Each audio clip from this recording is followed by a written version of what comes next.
రావాలన్నా ఏం చేస్తారు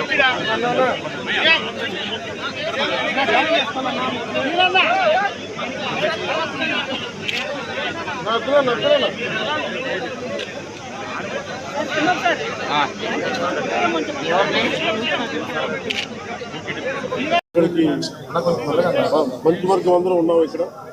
అందరం కూర్చొని మేము ముగ్గురం కూర్చొని ఇందాక గౌరవ ముఖ్యమంత్రి గారి సూచనల మేరకు ఇందాక సోదరులు మన లోకేష్ గారు చెప్పినట్టుగా దాదాపు 50 లక్షలు ఎక్స్గ్రేషియాన్ని ప్రకటిస్తూ ఉన్నారు. అలాగే ఒక 5 ఎకరాల పొలం అని కూడా తెలియజేశారు. అలాగే 300 గజాలు ఇంటి స్థలం అని కూడా అనౌన్స్ చేశారు. అలాగే ప్రభుత్వంలో వాళ్ళకి ఎవరికైనా సరే వాళ్ళ నాన్నగారికి కానీ ఎవరికి కానీ ప్రభుత్వ ఉద్యోగం కూడా ఖచ్చితంగా ఇవ్వాలనేది క్యాబినెట్లో ముందు పెట్టి నిర్ణయం తీసుకుంటాం. ఇవన్నీ కాకుండా నేను అదనంగా వ్యక్తిగతంగా నేను కూర్చోబెట్టి ప్రస్తుతం వరకు 25 లక్షల రూపాయలు మన కుటుంబానికి నా వ్యక్తిగతంగా నేను సాయం చేస్తానని తెలియజేసుకుని ఇది